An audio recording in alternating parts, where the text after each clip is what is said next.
중국어 거부하는 홍콩 호텔 주인, 한글에 매료되다. 한글로 홍콩 정체성 지키는 남자의 충격적인 저항. 대체 무슨 일이? 바로 들어보겠습니다.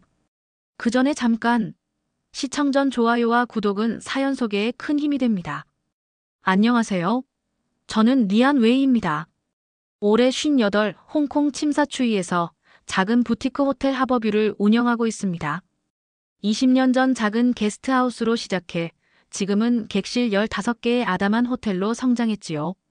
침사추이의 번화가에서 조금 떨어진 곳에 있어 관광객보다는 비즈니스 출장객들이 주로 찾아옵니다. 최근 몇 년간 홍콩의 분위기가 많이 달라졌습니다. 중국 본토에서 오는 관광객들이 급증하면서 거리에서는 광동어보다 표준 중국어가 더 많이 들리게 되었지요. 저는 홍콩에서 태어나 평생을 이곳에서 살아온 사람으로서 이런 변화가 마음에 들지 않았습니다. 물론 상인의 입장에서는 손님이 많아지는 것이 좋겠지만 우리의 정체성이 점점 사라져가는 것 같아 가슴이 아팠습니다. 어느 날부터인가 저는 조용한 저항을 시작했습니다. 중국 본토에서 온 손님들이 표준 중국어로 질문할 때 일부러 못 알아듣는 척했습니다. 와이파이 비밀번호가 뭐예요? 라고 중국어로 물으면 영어로 죄송합니다. 못 알아들어요. 라고 대답했고, 그래도 계속 중국어로 말하면 광동어로만 응대했습니다. 물론 영어나 광동어로 말을 걸면 친절하게 대답해드렸지요.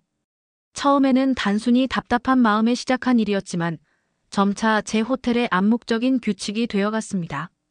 직원들도 제 방식을 따라 중국어 질문에는 영어나 광동어로만 답했습니다.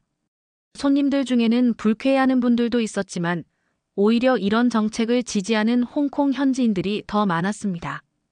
그러던 어느 비오는 날이었습니다. 체크아웃한 객실을 청소하던 중 침대 옆 테이블 서랍에서 낯선 문자로 가득한 메모지를 발견했습니다. 기하학적인 모양의 문자들은 한자나 영어와는 완전히 달랐습니다. 규칙적이고 단정한 모양이 마치 설계도면처럼 보였지요. 메모지 상단에는 서울 여행 계획이라는 영어 문구가 적혀 있었습니다. 아마도 한국인 투숙객이 두고 간 것 같았습니다. 호기심에 그 메모지를 제 사무실로 가져왔습니다. 인터넷 검색을 통해 그것이 한글이라는 한국의 문자라는 것을 알게 되었습니다. 더 찾아볼수록 놀라운 사실들이 나왔습니다. 한글은 세종대왕이라는 조선의 임금이 1443년에 백성들을 위해 직접 창제한 문자라는 것, 자음은 발음 기관의 모양을 본떴고, 모음은 하늘, 땅, 사람을 상징한다는 것, 그리고 세계 언어학자들이 가장 과학적인 문자로 평가한다는 것까지. 그날 밤 늦게까지 저는 한글에 관한 자료를 찾아보았습니다. 한자처럼 수천 개의 글자를 외울 필요 없이 단 24개의 기본 글자만 알면 모든 소리를 표현할 수 있다는 사실이 놀라웠습니다. 특히 한 나라의 왕이 백성들을 위해 쉬운 문자를 만들었다는 이야기는 가슴을 뭉클하게 했습니다. 다음 날 아침 호텔 로비에서 체크인을 도와주면서도 제 머릿속은 온통 한글로 가득 차 있었습니다. 중국 본토에서 온 단체 관광객이 시끄럽게 요구사항을 늘어놓을 때도 평소처럼 못 알아듣는 척하며 영어로만 응대했습니다. 그때 제 시선이 로비 한켠에 앉아있는 동양인 손님에게 갔습니다. 그는 태블릿으로 무언가를 읽고 있었는데 화면에는 그 낯설지만 이상하게 끌리는 문자들이 가득했습니다. 한글이었습니다. 그 순간 저는 이상한 충동을 느꼈습니다. 그 손님에게 다가가 물어보고 싶었습니다. 한글은 정말 배우기 쉬운지, 한국인들은 왜 그토록 자국의 문자에 자부심을 갖는지, 그리고 무엇보다 제가 한글을 배울 수 있을지. 그 손님은 강기태라는 이름의 한국인 사업가였습니다. 30 중반 정도로 보이는 그는 홍콩 출장이 잦아 저희 호텔을 자주 찾는 단골이었습니다. 저는 용기를 내어 그에게 다가갔습니다. 영어로 한글에 대한 관심을 표현하자 그는 놀랍게도 유창한 광동어로 대화를 이어갔습니다. 역시 단골답게 홍콩 문화에 대한 존중이 느껴지는 모습이었습니다. 강 씨는 제 갑작스러운 관심에 기꺼이 응해주었습니다. 그의 태블릿에는 한국 신문 기사가 펼쳐져 있었는데 알 수 없는 문자들 사이로 가끔 영어와 숫자가 보였습니다. 강 씨는 한글의 자음과 모음을 간단히 설명해 주었습니다. 가나다라 로 시작되는 한글의 기본 소리를 들려주고 그것이 어떻게 조합되는지 보여주었습니다. 정말 과학적인 설계였습니다. 강 씨는 세종대왕이 한글을 창제할 때 음성학적 원리를 깊이 연구했다고 말했습니다. 호텔 업무를 마치고 돌아온 저녁, 저는 인터넷으로 한글 배우기 앱을 찾아 다운로드했습니다. 생각보다 많은 앱이 있어서 놀랐습니다. 그중 가장 평점이 높은 앱을 선택해 공부를 시작했습니다. 처음에는 생소한 글자 모양에 혼란스러웠지만 자음과 모음의 규칙성을 이해하자 놀라울 정도로 빠르게 습득되었습니다. 일주일이 지나자 저는 기본적인 한글 자음과 모음을 모두 외웠습니다. 특히 인상 깊었던 것은 한글이 얼마나 논리적으로 구성되어 있는가 하는 점이었습니다. 복잡한 한자와 달리 한글은 누구나 쉽게 배울 수 있도록 설계되어 있었습니다. 그것은 마치 퍼즐을 맞추는 것처럼 재미있었습니다. 저는 평생 한자를 사용해왔습니다. 홍콩인으로서 한자는 제 정체성의 일부였지만 동시에 항상 어렵고 복잡한 문자라고 생각했습니다. 4,000개가 넘는 한자를 배우는 과정은 결코 쉽지 않았습니다. 반면 한글은 단 24개의 기본 글자만으로 모든 소리를 표현할 수 있다는 점이 혁명적으로 느껴졌습니다. 흥미로운 것은 세종대왕의 철학이었습니다.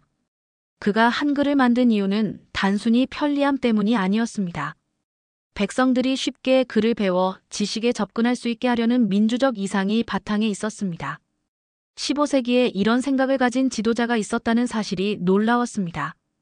어느 날 아침 문득 떠오른 아이디어가 있었습니다. 호텔 체크인 카드에 간단한 환영 메시지를 한글로 써보기로 한 것입니다. 인터넷 번역기의 도움을 받아 환영합니다와 감사합니다를 한글로 작성했습니다. 글씨는 서툴렀지만 한글의 단정한 모양새가 마음에 들었습니다. 그날 오후 한국인 비즈니스 그룹이 체크인하면서 제가 준비한 카드를 보았습니다. 그들의 얼굴에 번진 미소와 놀라움은 잊을 수 없습니다. 그중 한 분이 물었습니다. 어떻게 한글을 쓸 줄 아세요? 저는 간단히 한글에 관심이 있다고 답했지만 그들의 반응은 예상보다 훨씬 열정적이었습니다. 그날 밤 호텔 로비에 앉아 생각했습니다. 이 작은 시도가 의외로 큰 반응을 일으켰다는 사실이 흥미로웠습니다. 단순히 다른 문자를 배우는 것을 넘어 한글에는 뭔가 특별한 것이 있다는 느낌이 들었습니다. 그리고 무엇보다 중국 본토에서 온 손님들이 제 카드를 보며 의아해하는 모습이 솔직히 조금 통쾌하게 느껴졌습니다. 다음 날부터 저는 모든 체크인 카드에 한글 인사말을 추가했습니다. 처음에는 단순히 환영합니다와 감사합니다 정도였지만 점차 편안한 밤 되세요, 좋은 여행 되세요 같은 문구로 확장했습니다. 강 씨의 도움을 받아 정확한 표현을 배웠고 매일 밤 1시간씩 한글 공부에 매진했습니다. 한 달이 지났을 무렵 저는 한글로 간단한 문장을 읽고 쓸 수 있게 되었습니다. 물론 한국어 단어는 거의 몰랐지만 광동어 발음을 한글로 표기하는 재미에 빠져들었습니다. 광동어의 구성조를 표현하기 어렵긴 했지만 한글의 과학적 체계는 놀랍게도 많은 부분을 커버할 수 있었습니다. 호텔 프론트 데스크에는 작은 메모장을 두어 한글 공부 노트로 활용했습니다. 손님들이 기다리는 동안 가끔 일을 보게 되었고 자연스럽게 제 새로운 취미에 대해 이야기하게 되었습니다. 홍콩 현지인들은 호기심을 보였고 특히 젊은이들은 한류 문화의 영향으로 한글에 친숙함을 느끼는 듯 했습니다. 그러던 어느 날 오랜 단골인 홍콩 비즈니스맨 장 씨가 저에게 흥미로운 제안을 했습니다. 호텔 로비에 작은 안내판을 만들어 광동어, 영어와 함께 한글로도 정보를 제공하면 어떻겠냐는 것이었습니다. 그는 농담처럼 말했지만 저에게는 번뜩이는 아이디어였습니다. 다음 주 호텔 로비에 새로운 안내판이 설치되었습니다. 와이파이 비밀번호, 조식 시간, 체크아웃 안내 등의 정보가 3가지 언어로 표기되었습니다. 한글 부분은 강 씨의 도움을 받아 정확하게 작성했습니다. 중국어는 의도적으로 배제했습니다. 조용한 저항이었습니다. 예상대로 중국 본토 관광객들은 불편함을 표했습니다. 왜 중국어 대신 한국어가 있느냐는 질문에 저는 담담하게 대답했습니다. 저희 호텔은 국제적인 분위기를 중요시합니다. 영어와 광동어는 홍콩의 공용어이고 한글은 제가 개인적으로 존경하는 문자입니다. 홍콩인 손님들은 제 행동을 은근히 지지해 주었습니다. 그들 중 몇몇은 일부러 저에게 한글에 대해 질문했고 한글의 역사와 구조에 대해 들으며 깊은 관심을 보였습니다. 특히 세종대왕의 이야기, 백성을 위해 문자를 만든 지도자의 철학은 많은 이들의 공감을 샀습니다. 어느 날 아침 호텔 프론트에 나와보니 입구 유리문에 작은 스티커가 붙어 있었습니다. 우리는 광동어를 사용합니다라는 문구가 한글로 적혀 있었습니다. 누가 붙였는지 알 수 없었지만 분명 제 행동에 공감하는 누군가의 소소한 지지 표시였습니다. 그 스티커를 떼지 않고 그대로 두었습니다. 강 씨가 다시 호텔에 묵으러 왔을 때 그는 제 한글 실력의 발전에 감탄했습니다. 그리고 더 놀라운 선물을 주었습니다. 한글로 된 천자문이었습니다. 전통적인 한자 학습서를 한글로 표기해 누구나 쉽게 읽을 수 있게 만든 책이었습니다. 그는 이것이 한글의 진정한 가치라고 설명했습니다. 어려운 내용도 쉬운 문자로 표현해 지식의 장벽을 낮추는 것이었습니다. 이 책을 읽으며 문득 제 호텔에서 시작된 작은 변화가 어쩌면 더 큰 의미를 가질 수도 있겠다는 생각이 들었습니다. 단순한 개인적 취미나 조용한 저항을 넘어 하나의 작은 문화운동이 될 수도 있지 않을까요? 한글이라는 창을 통해 우리의 목소리를 새롭게 표현하는 방법, 그것이 제가 찾던 답인지도 모른다는 생각이 들었습니다. 호텔 입구의 한글 스티커는 생각보다 많은 관심을 불러일으켰습니다. 단골 손님들은 물론이고 처음 방문한 홍콩인들도 그것을 보고 호기심을 표했습니다.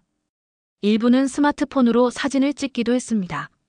중국 본토 관광객들은 대부분 무시했지만 가끔 짜증을 내는 이들도 있었습니다.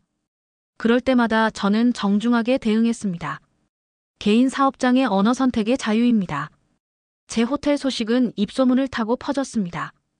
어느 날 한 젊은 여성이 방문해 자신을 로컬 온라인 매체 홍콩 보이스의 기자라고 소개했습니다. 그녀는 중국어를 거부하고 한글을 사용하는 호텔 이야기를 들었다며 인터뷰를 요청했습니다. 처음에는 망설였지만 제 이야기가 누군가에게 작은 용기가 될 수 있을지도 모른다는 생각에 수락했습니다. 인터뷰에서 저는 한글의 과학적 우수성과 세종대왕의 민주적 철학에 대해 진솔하게 이야기했습니다. 특별히 정치적인 발언은 피했지만 언어와 문화적 정체성의 중요성만큼은 강조했습니다. 그리고 마지막으로 덧붙였습니다. 저는 그저 아름다운 문자를 배우고 있을 뿐입니다. 기사가 올라온 다음 날 예상치 못한 일이 벌어졌습니다. 호텔 예약이 급증한 것입니다. 대부분 홍콩 현지인들이었고 일부는 멀리 신계 지역에서까지 왔습니다. 그들은 저마다의 이유로 제 호텔을 지지한다고 말했습니다. 어떤 이는 광동어 보존의 의미로, 또 다른 이는 단순히 호기심에서 방문했습니다. 특히 인상적이었던 것은 젊은 세대들의 반응이었습니다. 그들은 제가 한글을 배우는 과정이 귀엽고 용감하다고 말했습니다. 몇몇은 자신들도 한글에 관심이 있다며 어떻게 배우기 시작했는지 물었습니다. 저는 기꺼이 제가 사용하는 앱과 웹사이트를 공유했고 간단한 한글 필기법도 보여주었습니다. 호텔 로비는 자연스럽게 작은 문화 교류의 장이 되었습니다. 체크인을 기다리는 손님들 사이에서 한글과 한국 문화에 대한 대화가 오갔습니다. 특히 한류 문화에 익숙한 젊은이들은 K-팝 가사나 드라마 대사를 한글로 어떻게 표기하는지 궁금해했습니다. 저는 아직 한국어를 이해하지 못했지만 한글의 구조만큼은 자신 있게 설명할 수 있었습니다. 이런 분위기에 고무되어 저는 로비의 작은 책장에 한국 관련 책들을 비치했습니다. 영어로 된 한국 역사책, 한글 학습서, 그리고 한국 여행 가이드북 등이었습니다. 이 책들은 손님들에게 대출해 주었고 가끔은 함께 앉아 한글의 자음과 모음 결합 방법을 설명해 주기도 했습니다. 어느 날 저녁 호텔 로비를 정리하던 중 한 중년 여성이 다가왔습니다. 그녀는 인근 차이나타운에서 작은 식당을 운영한다고 했습니다. 그녀도 한글에 관심이 있다며 배우고 싶다고 말했습니다. 그날 이후로 그녀는 종종 호텔에 들러 한글 공부를 함께 했습니다. 그리고 얼마 지나지 않아 그녀의 식당 메뉴판에도 한글 표기가 추가되었다는 소식을 들었습니다. 한 달도 채 지나지 않아 침사추이의 작은 상점들 몇 곳에서 한글이 보이기 시작했습니다. 차 전문점의 메뉴판, 작은 의류 상점의 가격표, 서점의 추천 도서, 목록 등의 광동어와 영어 외에 한글 표기가 더해졌습니다. 조용하지만 분명한 변화였습니다. 이런 작은 움직임이 중국 당국의 눈에도 띄었는지 어느 날 정장을 차려입은 두 남성이 호텔을 찾아왔습니다. 그들은 관광청 소속이라고 자신을 소개했지만 태도와 말투로 보아 정부 관리임이 분명했습니다. 그들은 영어로 저에게 관광객 친화적 환경 조성의 중요성을 강조했습니다. 중국 본토 관광객들이 불편함을 느낀다는 민원이 있다는 것이었습니다. 저는 공손하게 그들의 이야기를 들었습니다. 그리고 정중하게 답변했습니다. 저희 호텔은 영어와 광동어라는 홍콩의 공식 언어를 사용하고 있으며 한글은 제 개인적인 취미이자 국제적인 분위기를 위한 선택일 뿐이라고 말입니다. 불편을 드려 죄송하지만 모든 언어를 수용할 수는 없다고 덧붙였습니다. 두 남성은 더 이상 강하게 나오지 않았지만 떠나기 전 한마디를 남겼습니다. 언어 문제는 생각보다 민감할 수 있습니다. 비즈니스에 영향이 없길 바랍니다. 그것은 분명한 경고였습니다. 그날 저녁 호텔 로비에 앉아 깊은 생각에 잠겼습니다. 제가 시작한 일이 단순한 개인적 취미를 넘어 정치적 행위로 비춰지고 있다는 사실이 부담스러웠습니다. 하지만 동시에 호텔을 찾는 홍콩인들의 지지와 응원도 무시할 수 없었습니다. 그들에게 제 호텔은 이미 작은 저항의 상징이 되어 있었습니다. 다음 날 아침 한 통의 전화가 왔습니다. 발신자는 주요 중국 관광 앱의 홍콩 지역 담당자라고 했습니다. 그는 친절하게 말했지만 내용은 냉정했습니다. 앱에서 저희 호텔이 불편한 서비스로 신고되었다는 것이었습니다. 만약 시정되지 않으면 앱에서 호텔이 삭제될 수 있다고 했습니다. 이런 압박에도 불구하고 저는 제 방식을 바꾸지 않기로 결심했습니다. 중국 관광 앱에서 호텔이 삭제되면 일부 손님을 잃겠지만 그래도 홍콩과 세계 각국의 여행객들이 있었습니다. 무엇보다 제가 믿는 가치를 지키는 것이 중요하다고 생각했습니다. 오히려 한 걸음 더 나아가기로 했습니다. 한글 서적을 더 많이 구입하고 한국 문화를 소개하는 작은 전시 공간을 로비에 마련했습니다.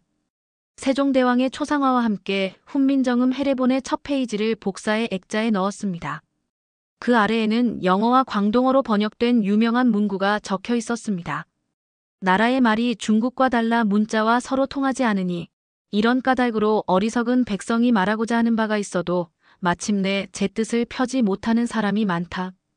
그 문장은 600년 전 조선의 임금이 한 말이지만 오늘날 홍콩의 상황에도 묘하게 맞아떨어지는 것 같았습니다.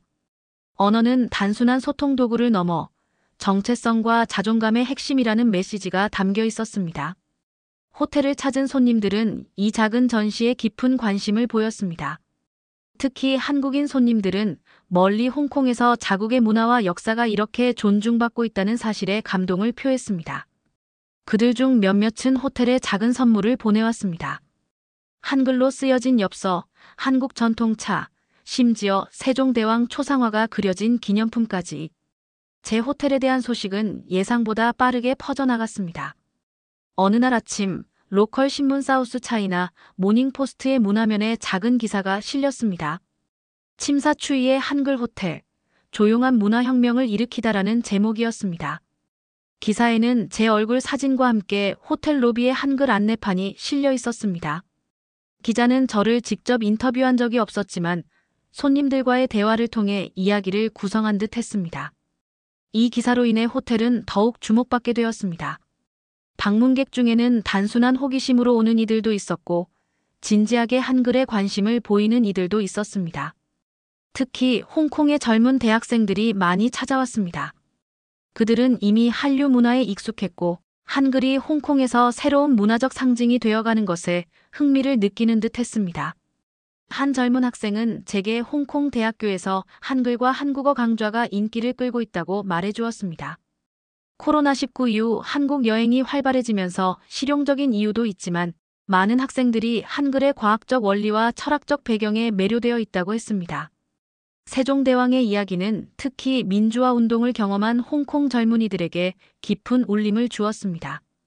그러나 관심이 커질수록 압박도 강해졌습니다. 호텔 건물 소유주에게서 전화가 왔습니다. 임대차 계약이 6개월 후 만료되는데 임대료를 40% 인상하겠다는 내용이었습니다. 20년 동안 합리적인 수준에서 조정되던 임대료가 갑자기 큰 폭으로 오른다는 것은 분명 의도적인 압박이었습니다. 더 심각한 일은 보건당국의 갑작스러운 검열이었습니다. 평소 1년에 한 번 있던 위생 점검이 한 달 사이에 3번이나 이루어졌습니다. 점검관들은 평소에는 문제 삼지 않던 사소한 항목들에서 위반 사항을 찾아내려 애썼습니다. 로비의 책장이 소방 규정에 위배된다거나 한글 안내판이 공식 언어 규정에 맞지 않는다는 등의 지적이었습니다. 이런 상황에서도 저를 지지하는 목소리가 있었습니다. 단골 손님들은 일부러 호텔을 더 자주 찾아주었고 주변 상점 주인들은 제게 힘을 실어주는 말을 건넸습니다. 특히 인상적이었던 것은 한국인 관광객들의 반응이었습니다. 그들은 SNS를 통해 하버뷰 호텔을 적극 추천하며 긍정적인 리뷰를 남겨주었습니다. 어느 날 저녁 강 씨가 오랜만에 호텔을 찾아왔습니다. 그는 제 상황을 듣고 진지한 표정으로 말했습니다.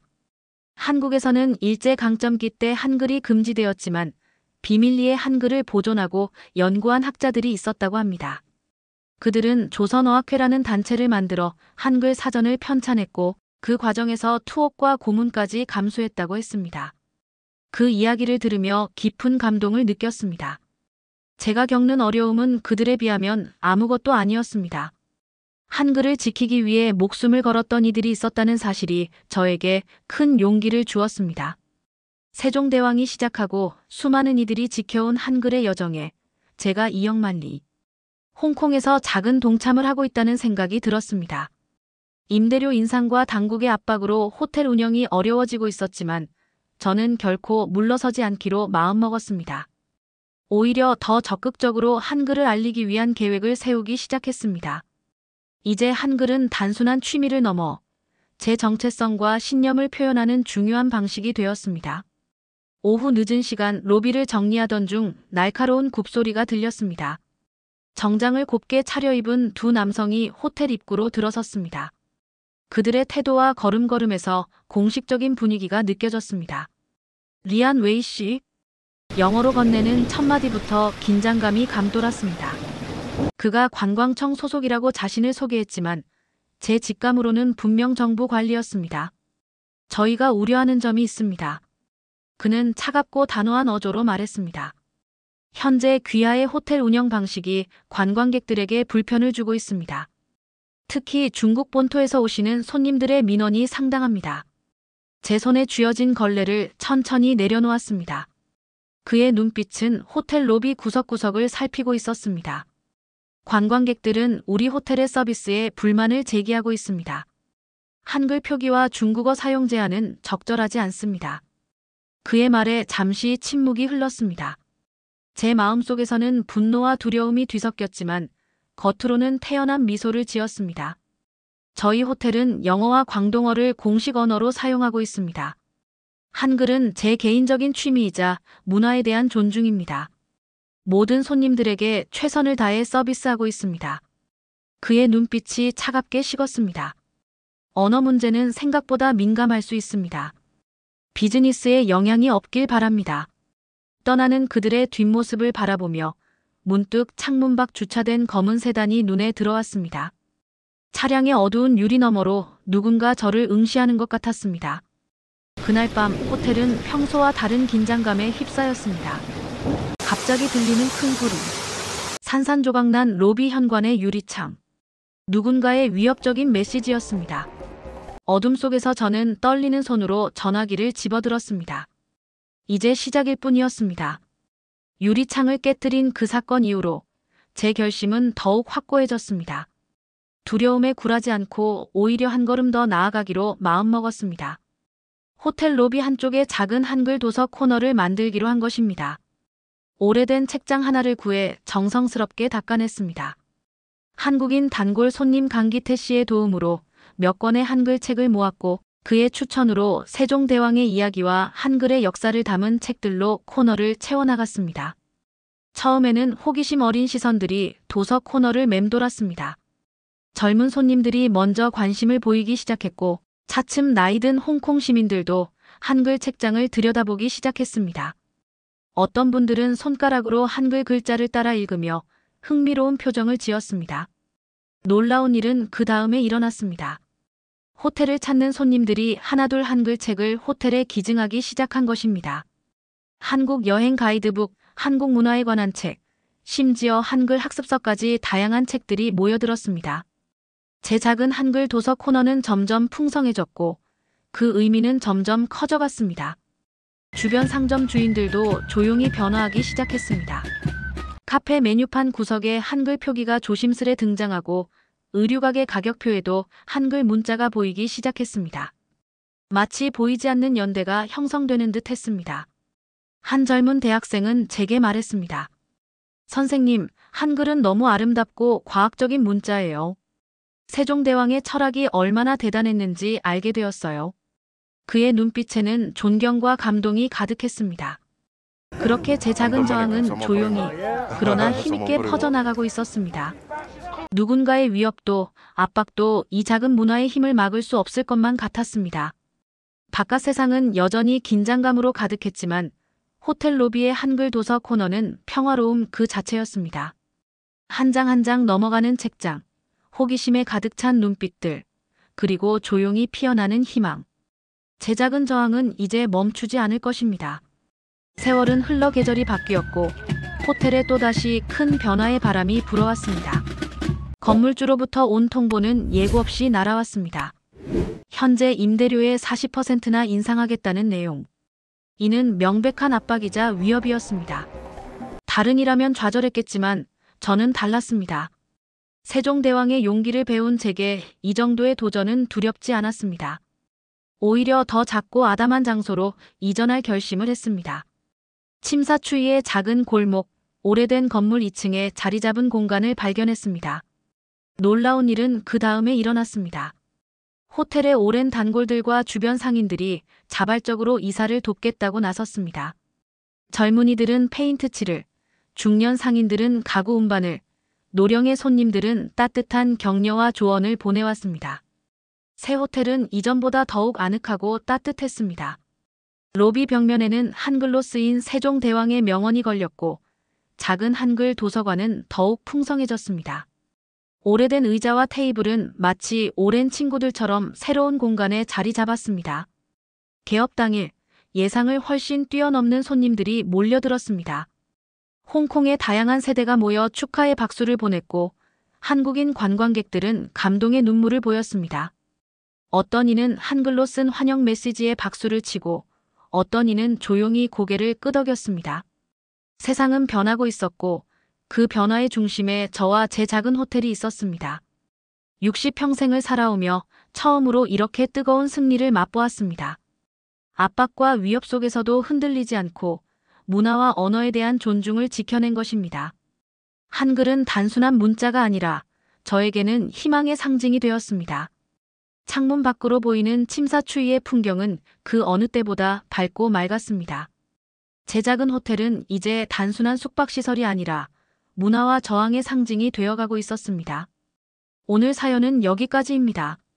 한글로 저항하는 홍콩 호텔 주인의 문화적 승리 이야기 어떠셨나요? 여러분의 의견을 댓글로 남겨주세요. 지금까지 감동 스팟에서 사연 전해드렸습니다. 사연이 마음에 드셨다면 좋아요와 구독 부탁드립니다. 시청해주셔서 감사합니다.